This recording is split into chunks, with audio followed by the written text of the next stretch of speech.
नमस्कार, स्वागत है आपका मुनाफे की मंडी में, जहां हम आपके लिए कमोडिटी मार्केट की तमाम बड़ी खबरें लेकर आते हैं। साथ ही आपके लिए इंट्राडे, पोजीशनल और लॉन्ग टर्म के हिसाब से भी बेहतरीन कॉल देते हैं। साथ ही हाजिर बाजार की खबरों के साथ देश भर के मंडियों का अपडेट भी हम आपके लिए लेकर आते हैं। हमारे साथ आज 3 खास मेहमान हैं। सुनील कटके हैं, हेड कमोडिटी और रिटेल बिजनेस कोटक सिक्योरिटीज से। हमारे साथ है दिव्या गगलानी हैं, एक्सिस सिक्योरिटीज के रिसर्च एनालिस्ट है। प्रथमेश माल्या हैं हमारे साथ, एवीपी रिसर्च कमोडिटी और करेंसी एंजल वन से। आप तीनों ही मेहमानों का ईटी नाउ स्वदेश पर स्वागत है। लेकिन सबसे पहले देख लेते हैं आज की कुछ बड़ी खबरें जहां पर आपको नजर रखनी चाहिए। गोल्ड की बात करें तो दायरे में कारोबार हो रहा है। फेड की बैठक से पहले 49,300 रुपए के नीचे M6 पर कारोबार हो रहा है। $1680 पर कॉमेक्स पर कारोबार कर रहा है। चांदी 200 रुपए से ज्यादा की तेजी दिखा रहा है। चांदी 57,000 के बेहद करीब कारोबार कर रही है। सप्लाई की चिंता से कच्चे तेल की कीमतों को सपोर्ट मिल रहा है। ब्रेंट क्रूड का भाव $92 के ऊपर है। नेचुरल गैस सप्लाई की चिंता से यहां भी सपोर्ट आज मिल रहा है। 1.5% ऊपर है, 625 रुपए के ऊपर। कॉपर ज्यादा मांग की उम्मीद है आगे, 652 रुपए के ऊपर MCX पर कॉपर का वायदा ट्रेड कर रहा है। मेंथा निचले स्तरों पर खरीदारी से सपोर्ट, 975 रुपए के आसपास MCX पर मेंथा ऑयल कारोबार कर रहा है। हल्दी बेहतर उत्पादन का अनुमान है, 7,250 रुपए के आसपास भाव है।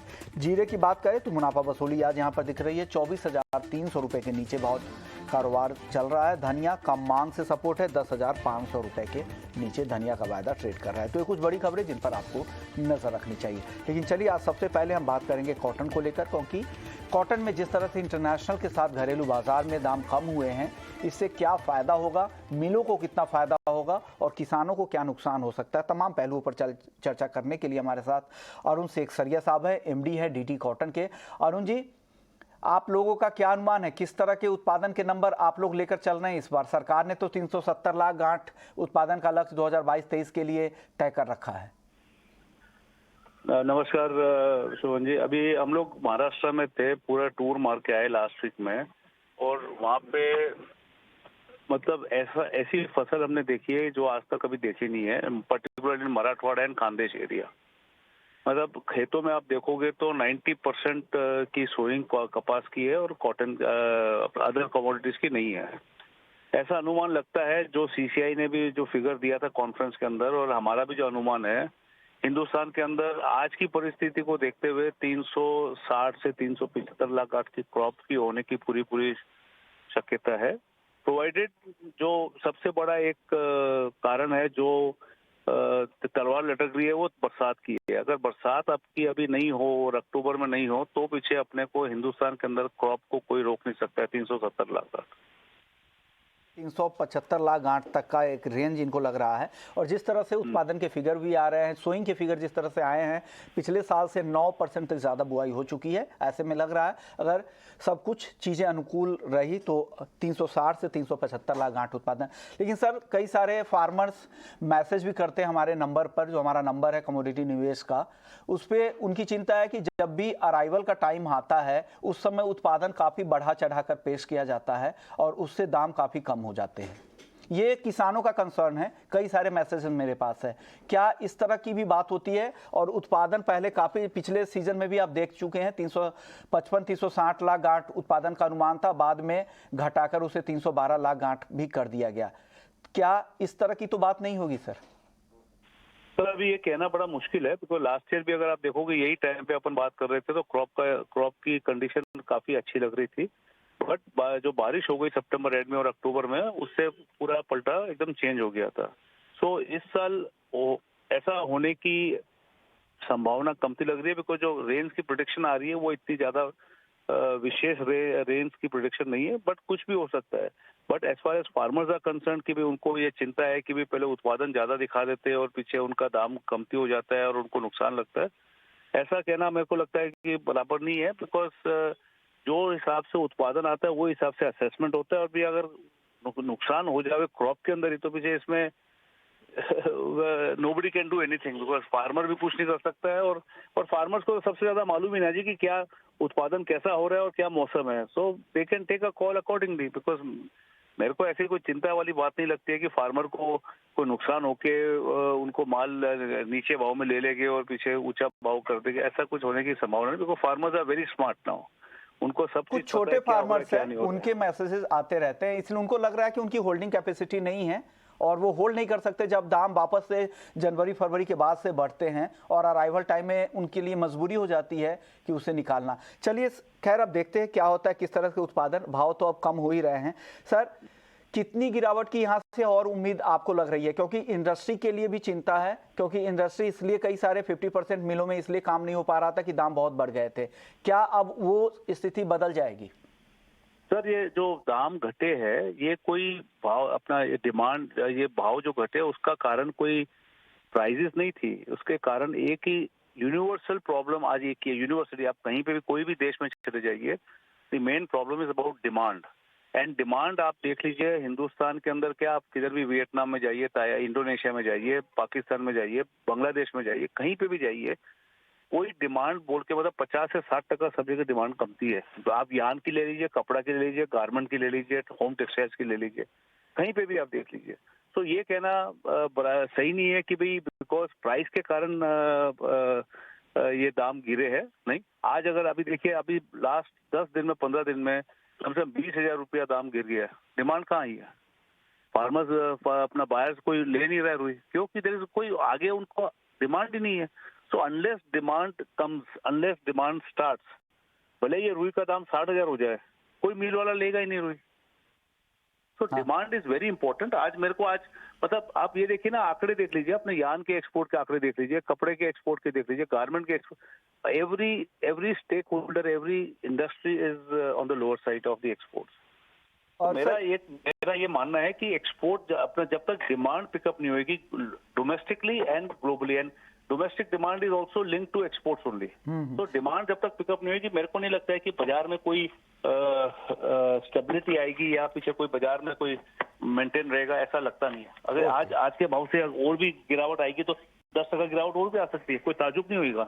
ओके सर, आइस कॉटन में भी हफ्ते भर में 12% की गिरावट आ चुकी है, महीने भर में 20% तक दाम कम हो चुके हैं। क्या इंटरनेशनल हालात कैसे है, क्या लग रहा है वहां पर रिकवरी की उम्मीद आपको लग रही है?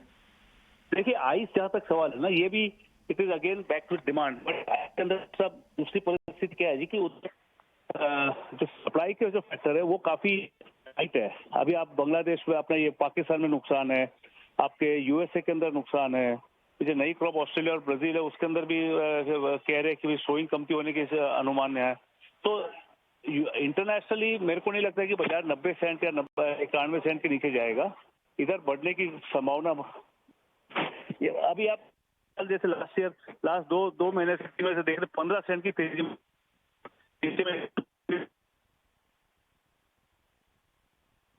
ऑडियो में कुछ ग्लिचेज हैं।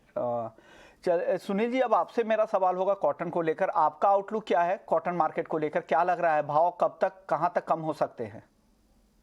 जी विश्व मोहन जी, मुझे लगता है आज थोड़ा तेजी में ओपन हुआ है, तकरीबन 32,600 के आसपास है, 150 रुपया प्लस खुला है, बट मुझे लगता है थोड़ा ट्रेंड बियरिश ही रहेगा, क्योंकि जैसे दूसरे एक्सपर्ट्स भी बता रहे थे, एकरेज इस बार अच्छा है, तकरीबन 7.5% ईयर ऑन ईयर एकरेज में ये जो करंट खरीफ सीजन है उसमें बढ़ोतरी देखने को मिल रही है। तो एक्सपेक्टेशन यही है कि अराइवल्स जो मिड ऑफ अक्टूबर से हैं वो अच्छे खासे बढ़ेंगे। अनइवन बारिश अगर नहीं होता है, जैसे दूसरे एक्सपर्ट ने भी कहा, तो मुझे लगता है कि भाव में और थोड़ा गिरावट आ सकता है, और फिजिकल मार्केट में थोड़ी डिमांड की कमी है, तो उसका भी असर मुझे लगता है कि कॉटन के प्राइसेस पे थोड़ा भारी पड़ सकता है। तो मुझे लगता है नियर टर्म में 31,500 तक का एक रेंज देखने को मिल सकता है, यानी यहाँ से 1,000-1,100 रुपए का करेक्शन हम और एंटिसिपेट कर रहे हैं कॉटन के प्राइसेस में। की जो सीजन होती है, मेन अराइवल सीजन के समय, हार्वेस्टिंग के समय भाव कम होते हैं, बाद में जब नेक्स्ट ईयर जब आएगा जनवरी फरवरी के बाद से, ऐसे कई सारे एक्सपर्ट्स कह भी चुके हैं कि आगे दाम फिर से बढ़ भी सकते हैं। चलिए आगे बढ़ते कॉटन के बाद अब बात कर लेते हैं बुलियन मार्केट की, क्योंकि आज से फेड की 2 दिनों की बैठक है और लगातार तीसरी बार ऐसा अनुमान लगाया जा रहा है कि फेड 3/4% यानी 0.75% ब्याज दरों में बढ़ोतरी कर सकता है। दिव्या गगलानी, आपका क्या व्यू है बुलियन मार्केट को फेड बैठक से पहले किस तरह से लेना चाहिए? क्या ट्रेडर क्या रणनीति बनाए और किस तरह के स्टॉप लॉस लगाए ताकि उनको नुकसान ना हो, क्योंकि मार्केट काफी वॉलेटाइल रहने वाला है अगले 2-3 दिनों तक? Good morning Vishwamohan ji. Good morning. Gold की बात करें तो 2% डाउन था लास्ट वीक में, पर हमें फ्राइडे को लोअर लेवल से एक अच्छी रिकवरी देखने मिली थी। रेट का जो एक्सपेक्टेशन हमने डिस्कस किया कि अभी 75 बेसिस पॉइंट है, पहले 1% था, तो उसके वजह प्राइजेस को एक सपोर्ट मिला क्योंकि 75% बेसिस पॉइंट है वो ऑलरेडी डिस्काउंट हो चुका है प्राइस के अंदर। तो ज़्यादा कोई फ्रेश ट्रिगर है नहीं अभी प्राइजेस के लिए। तो मुझे लगता है कि एक रेंज में ही कारोबार करेगा मीटिंग से पहले। तो जब तक स्पॉट में कॉमेक्स गोल्ड 1650 के ऊपर ट्रेड कर रहा है, तभी कोई भी करेक्शन आ जाए तो मैं बाई करके चले हम। और मैं डोमेस्टिक लेवल्स की बात करूँ तो 49,150 का अच्छा लेवल है, वहाँ पे बाई करके चले। स्टॉप लॉस हम 49,000 का रखे और टारगेट हम 49,350 का रखे। और चांदी की बात करूँ तो चांदी ने लास्ट वीक गोल्ड को आउट परफॉर्म किया था। प्राइजेस करीब 3% ऊपर थे। अब मैंने पहले भी डिस्कस किया था कि गोल्ड सिल्वर का जो रेशो है वो 2 ईयर हाई पे है। तो जो पहले 96 पे चल रहा है तो अभी 86 पे आ गया है। अभी भी सिल्वर जो है ओवरऑल अट्रैक्टिव है गोल्ड के कंपैरिजन में। अगर इंटरडे लेवल्स में बात करूँ तो 57,250 का एक स्ट्रॉन्ग रेजिस्टेंस है। अगर प्राइसेस उसके ऊपर सस्टेन करते हैं तो ही हम बाई करें। स्टॉप लॉस हम नीचे में 56,800 का रखें और टारगेट हम 57,750 का मेंटेन करें। तो गोल्ड सिल्वर पर लेकिन जो भी व्यू है आप कैरी करने की कोशिश नहीं करें, क्योंकि अभी इवेंट से पहले, बड़े इवेंट से पहले काफ़ी वॉलेटाइल मार्केट होता है। और जो भी एक्सपर्ट्स को आप फॉलो कर रहे हैं यहाँ पर, अगर उनकी सलाह आप मान रहे हैं तो स्टॉप लॉस को भी मान लें, क्योंकि भाई बड़े इवेंट से पहले कई बार देखा गया कि बाद में उनका मैसेज आता है कि एक्सपर्ट्स के कहने पे हमने खरीद लिया या बेच लिया, फंसे हुए हैं। लेकिन जितने भी एक्सपर्ट्स हैं वो स्टॉप लॉस भी बता रहे हैं, वो बहुत ही कम, आपका रिस्क, प्राइस रिस्क बहुत कम होगा अगर स्टॉप लॉस लगा के आप काम करेंगे। प्रथमेश जी, आपका व्यू क्या है गोल्ड और सिल्वर पर, क्या सलाह दे रहे हैं आप?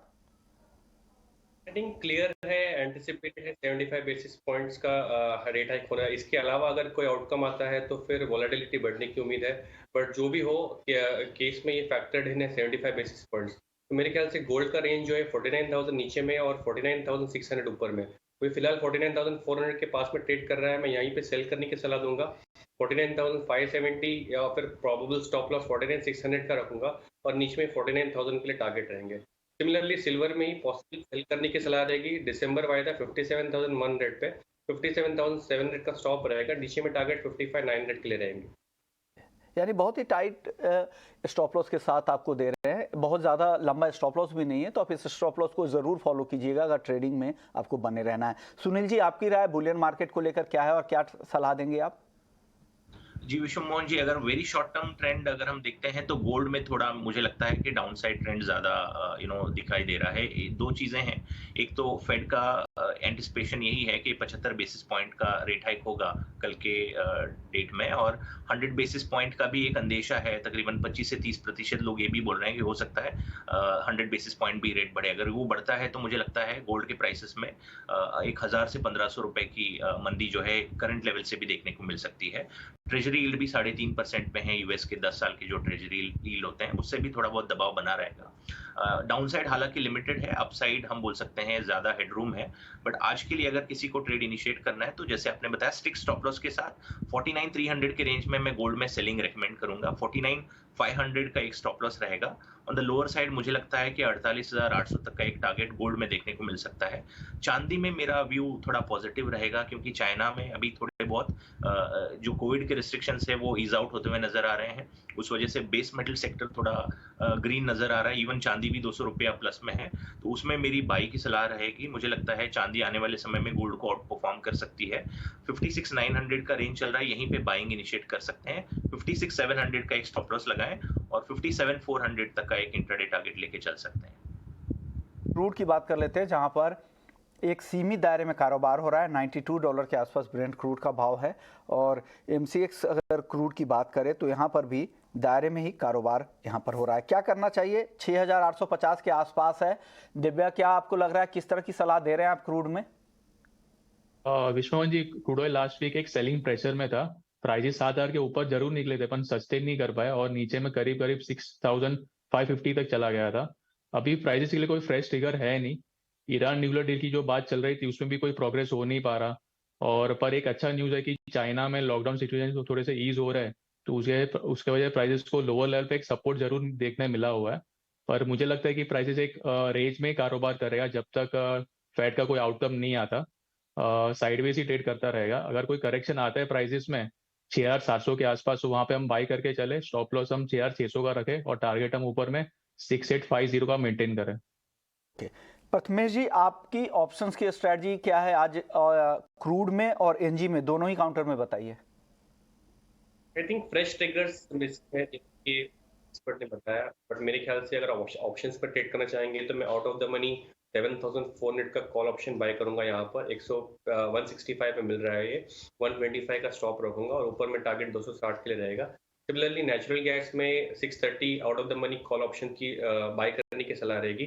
16 रुपए में मिल रहा है ये, 11 रुपए का स्टॉप रहेगा, ऊपर में टारगेट 30 रुपए के लिए रहेगा। ओके, यानी क्रूड के कॉल ऑप्शंस खरीदने की सलाह है। आउट ऑफ मनी 7400 स्ट्राइक की कॉल ऑप्शंस आप खरीदे 165 रुपए में, 125 का स्टॉप लॉस लगा ले और 260 का टारगेट है। नेचुरल गैस भी यहाँ पर कॉल ऑप्शंस ही खरीदने की सलाह है। 16 पे खरीदे, 630 के स्ट्राइक की कॉल ऑप्शंस आप नेचुरल गैस में खरीदे, स्टॉप लॉस 11 का है और टारगेट 30 का है। चलिए अब आगे बढ़ते हैं। अब सुनील जी, आपका व्यू क्या है क्रूड और नेचुरल गैस पे आज? मुझे लगता है थोड़ा वीकनेस जारी रह सकता है। मेरा व्यू दो पर्सपेक्टिव से थोड़ा वीक है इन दोनों सेक्टर में। एक, पहले जो सप्लाई कंस्ट्रेंट से अभी सिनारियो चेंज हो रहा है डिमांड कंस्ट्रेंट के चलते हुए, तो कहीं ना कहीं आने वाले समय में ग्लोबल ग्रोथ रेट्स जो हैं वो डिक्लाइनिंग मोड में हैं।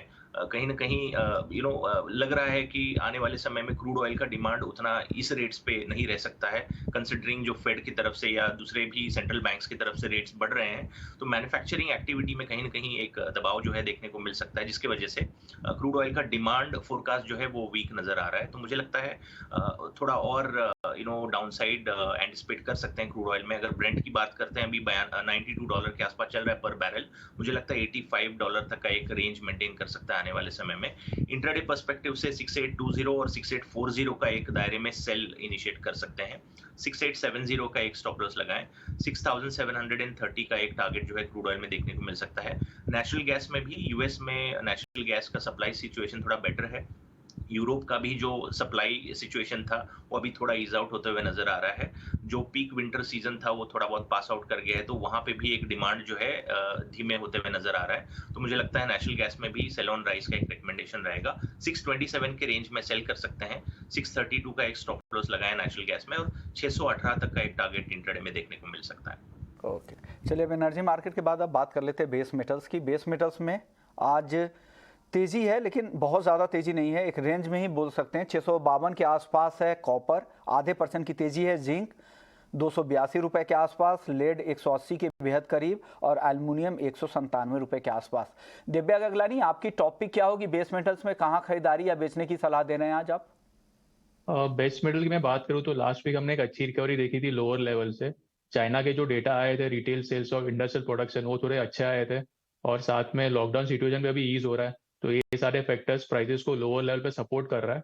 और टेक्निकल्स की मैं बात करूँ तो डेली चार्ट पे कॉपर ने एक हैमर कैंडलस्टिक फॉर्म किया है जो कि एक रिवर्सल कैंडल है।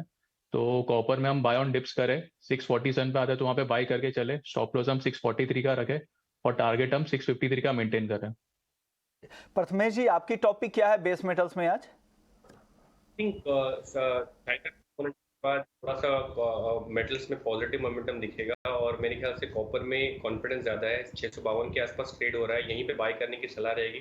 647 का स्टॉप रहेगा, ऊपर में टारगेट 662 के लिए रहेंगे। कॉपर 652 में खरीदने की सलाह है। 662 के टारगेट के लिए 647 का स्टॉप लॉस लगाना है। सुनील जी, आपकी टॉपिक मेटल में? जी, मुझे लगता है एशियन इक्विटी मार्केट्स में थोड़ा उछाल देखने को मिला है, तो रिस्क सेंटिमेंट थोड़े बेहतर हुए हैं, तो सारे ही बेस मेटल में थोड़ा पॉजिटिव ट्रेंड देखने को मिल रहा है। अगर चाइना की बात करते हैं तो उनका जो कंस्ट्रक्शन का सबसे बड़ा कंपनी है एवरग्रांडे, जो अपने प्रोजेक्ट्स को हॉल्ट कर चुका था, वो तकरीबन 600 से ज़्यादा प्रोजेक्ट्स फिर से रिस्टार्ट किया है। ये एक पॉजिटिव खबर है बेस मेटल्स के लिए। और चाइना की तरफ से जो स्टिमुलस पैकेजेस हैं मैन्युफैक्चरिंग सेक्टर को बढ़ावा देने के लिए, वो भी कहीं ना कहीं सपोर्ट करते हुए नजर आएगा। प्लस कोविड के रिस्ट्रिक्शंस धीरे धीरे हटेंगे तो बेस मेटल में थोड़ा डिमांड पिकअप होते हुए नजर आएगा। पिक ऑफ द कमोडिटी मेरा भी कॉपर ही रहेगा। 652 के रेंज में बाई कर सकते हैं। 649 का एक स्टॉप लॉस लगाएं। 658 तक का एक इंट्राडे टारगेट लेके चल सकते हैं। पर सुनील जी की भी सलाह है 658 के टारगेट के लिए आप कॉपर खरीदे। 652 में स्टॉप लॉस लगाना है 649 रुपए का। अब करेंसी मार्केट की बात कर लेते हैं। प्रथमेश जी, करेंसी मार्केट पर आपका व्यू है? क्या रुपए में आज हल्की तेजी दिख रही है, मजबूती? क्या ये मजबूती कंटिन्यू होगी और किस तरह के लेवल्स आप देख रहे हैं डॉलर के मुकाबले रुपए में? आई थिंक 80 जो है वो साइकोलॉजिकल बैरियर है रुपये के लिए, तो अगेन मेक और ब्रेक सिचुएशन बन जाता है वहाँ पे। बट मेरे ख्याल से ये 79.50 और 80.50 ये 1 रुपये के रेंज में ये ट्रेड होने की पॉसिबिलिटी है। यहाँ पे ट्रेड पर्सपेक्टिव से कोई खास ट्रेड नहीं बढ़ रहा है, बट ये रेंज बाउंड ट्रेड में रहने की पॉसिबिलिटी ज़्यादा है। ओके, सुनील जी, आपका व्यू करेंसी मार्केट पर? जी, मुझे लगता है यूरो कंसिस्टेंटली वीक होते हुए नजर आ रहा है डॉलर के अगेंस्ट, और डॉलर मल्टी ईयर हाई पे है। हालांकि आज थोड़ा डाउन खुला है, बट फिर भी डॉलर इंडेक्स 109 के ऊपर ही सस्टेन कर रहा है, तो कहीं ना कहीं रुपए पे दबाव बना रहेगा। तो मुझे लगता है एक स्मॉल दायरे में ट्रेड करेगा, बट करंटली अगर करंट मार्केट से देखें तो मुझे लगता है फिर से ट्रेंड जो है थोड़ा बहुत 80 के तरफ जाते हुए नजर आ रहा है। तो मुझे लगता है 20 से 30 पैसा डेप्रिशिएट होने की गुंजाइश जो है रुपए में देखने को मिल सकती है, क्योंकि dollar on the other side मजबूत होने के लेवल पे नजर आ रहा है। ओके, चलिए अब एग्री मार्केट की बात कर लेते हैं। एग्री मार्केट में अब मसालों की चाल देख लेते हैं। मसालों में जीरा देखिए आज कमज़ोर है, कोरिएंडर भी कमज़ोर है, हालांकि टर्मरिक हल्दी में हल्की तेज़ी दिख रही है। सुनील जी, आपका व्यू क्या होगा मसालों में? कहाँ तेज़ी अब यहाँ से दिख रही है और या क्या बेचने की सलाह दे रहे हैं आप? जी, मुझे लगता है जीरा ऑलरेडी तकरीबन 350-400 रुपए गिरा है। हालांकि एक्सपोर्ट नंबर्स हायर प्राइस पे कम थे। जैसे जुलाई के एक्सपोर्ट नंबर देखते हैं तो तकरीबन 18% गिरे थे उसी समय के। अगर हम लास्ट ईयर का बात करते हैं तो ओवरऑल साल का एक्सपोर्ट जो है तकरीबन 40% डाउन था। तो somewhere down the line higher price पे एक्सपोर्ट नंबर्स कमजोर होने के कारण हम बोल सकते हैं कि थोड़ा बहुत प्राइसेस में एक प्रॉफिट बुकिंग देखने को मिल रही थी। हालांकि लोअर अराइवल थे अगस्त में जुलाई के कंपैरिजन में, उसकी वजह से प्राइसेस को सपोर्ट मिला था। बट आने वाले समय में मुझे लगता है हायर प्राइस पे डिमांड कंसर्न्स के चलते थोड़े बहुत प्रॉफिट बुकिंग और देखने को मिल सकता है। टर्मरिक फ्रंट पे भी मुझे लगता है अभी अराइवल ठीक है, तो वहां पे भी थोड़ा बहुत प्रॉफिट बुकिंग जरूर देखने को मिल सकता है। अगर स्पाइसेस में पिक ऑफ द कमोडिटी अगर हम लेके चलते हैं तो मुझे लगता है जीरा में सेल करके चलना चाहिए। मुझे लगता है 23,500 तक का लेवल दिखा सकता है। अभी 24,250 के रेंज में चल रहा है। 24,500 तक का एक रेजिस्टेंस है, वहां का स्टॉप लॉस लगा के चलें। यानी 24,500 के आसपास का स्टॉप लॉस लगा ले। और लग रहा है जो टॉपिक होगी वो बेचने की सलाह है। जीरा 23,500 नीचे की तरफ जीरा आ सकता है, सुनील जी को ऐसा लग रहा है। चलिए अब कॉटन के बाद कॉटन केक की भी बात कर लेते हैं। कॉटन केक में क्या लग रहा है? काफ़ी उतार चढ़ाव दोनों तरफ के सर्किट लगते हुए हमने देखे कॉटन केक में। सुनील जी, क्या हो रहा है कॉटन केक में और कॉटन केक को लेकर क्या ट्रिगर हैं आगे? सप्लाई सिचुएशन थोड़ा बेहतर नजर आ रहा है। जैसे अदर एक्सपर्ट्स ने भी बताया कि कॉटन का इस बार एस्टिमेट अच्छा है, आउटपुट अच्छा है, एकरेज अच्छा है। अगर अक्टूबर में बारिश अनइवन नहीं होती है तो सप्लाई सिनारियो बहुत बेहतर होते हुए नजर आ रहा है। और मुझे लगता है इसके चलते कॉटन सीड ऑयल केक का भी थोड़ा प्राइसेस में गिरावट देखने को मिल सकता है। अगर हम 1-1.5 साल पहले की बात करते हैं तो कॉटन सीड ऑयल केक तकरीबन 2500-2600 के रेंज से एक बाउंस बैक दिखाया था लास्ट डेढ़ साल पहले। बट इस बार का सिनारियो मुझे लगता है कि थोड़ा बहुत प्रॉफिट बुकिंग जारी रह सकता है, प्राइसेस में सॉफ्टनेस नजर आ सकती है। अगर बारिश अनइवन नहीं होती अक्टूबर में तो मुझे लगता है कि 2200 तक का भी एक लेवल जो है कॉटन सीड ऑयल केक दिखा सकता है। तो सेल ऑन राइस की ही मेरी स्ट्रेटेजी रहेगी। 2500 और 2600 के रेंज में सेलिंग इनिशिएट कर सकते हैं और 2700 का एक रेजिस्टेंस है, वहां का स्टॉप लॉस लगाएं। ऑन द लोअर साइड 2400 और देन जैसे मैंने बताया अक्टूबर में अगर सिनारियो ठीक रहता है तो 2200 तक का भी लेवल देखने को मिल सकता है। चलिए अब कॉटन केक के बाद अब ग्वार सीड और ग्वारगम की चाल देख लेते हैं। हालांकि यहाँ पर अच्छी रिकवरी आ चुकी है। अगस्त में जो निचले स्तर हम देखे थे वहाँ से ग्वारगम करीब करीब अभी भी 1800 रुपये ऊपर है और ग्वार सीड में भी अच्छी तेजी है। लेकिन आज के कारोबार में करीब करीब 1% की गिरावट दिख रही है। 5,300 रुपये के आसपास ग्वार सीड का अक्टूबर वायदा ट्रेड कर रहा है, 0.25% नीचे। ग्वारगम भी 10,400 के आसपास है, करीब 1% नीचे है। सुनील जी, ग्वार सीड और ग्वारगम में क्या लग रहा है? हालांकि दोनों तरह की खबरें आ रही है। एक तो उत्पादन को लेकर बाजार में एक मत नहीं है, सबके अलग अलग फिगर हैं। और राजस्थान में जिस तरह की अच्छी बारिश हो रही थी उसके बाद वो रफ्तार पर ब्रेक हुआ है। अब बारिश की वापसी का भी समय आ गया। ऐसे में क्या लग रहा है, उत्पादन अब कम हो सकता है पहले जो शुरुआती दौर में जो अनुमान लगाए जा रहे थे? जी, मुझे लगता है एक्सपोर्ट प्रोस्पेक्ट थोड़ा बेटर है। और जैसे आपने बताया जो ग्वार ग्रोइंग बेल्ट है राजस्थान में 2 महीने से अनइवन बारिश हुई थी, अबव नॉर्मल बारिश हुई थी, जिससे एंटिसिपेशन हो रहा था कि शायद आउटपुट में इम्पैक्ट आएगा। But somewhere down the line मुझे लगता है कि उतना अगेन जैसे आपने बताया दो तरफा राय है कहीं ना कहीं, क्योंकि एक तरफ हम बम्पर क्रॉप की बात कर रहे थे जिसकी वजह से प्राइसेस पे दबाव रह सकता है, और दूसरी तरफ ये अनइवन बारिश जो है ग्वार ग्रोइंग बेल्ट में उसकी वजह से प्राइसेस को लोअर लेवल पे सपोर्ट मिल रहा था। मुझे लगता है कि एक दायरे में ट्रेड जरूर करेगा। एक्सपोर्ट प्रॉस्पेक्ट क्योंकि बेहतर है तो थोड़ा लोअर लेवल पे सपोर्ट जरूर देखने को मिल सकता है। शॉर्ट टर्म ट्रिगर्स मुझे लगता है 5000 के आसपास ग्वार सीड में प्राइसेस देखने को मिल सकते हैं, और ग्वार गम का 10,000 के लेवल तक एक देखने को मिल सकता है। तो मुझे लगता है कि सेलिंग ऑन राइस का एक स्ट्रेटेजी ठीक ठाक रह सकता है। 5300 के आसपास अभी चल रहा है। स्ट्रिक्ट स्टॉप लॉस के साथ 5370 का एक स्टॉप लॉस लगाएं, और ऑन द लोअर साइड 5200 का ग्वार सीड में, और 10,700 तक का एक स्टॉप लॉस लगाएं ग्वार गम में, और 10,000 तक का एक level on the down side ग्वार गम में देखने को मिल सकता है। ओके, शुक्रिया सुनील जी आपका, दिव्या गगलानी आपका और प्रथमेश जी आपका। आप लोगों ने वक्त निकाला, पूरा आउटलुक समझाया नॉन एग्री से एग्री मार्केट तक का।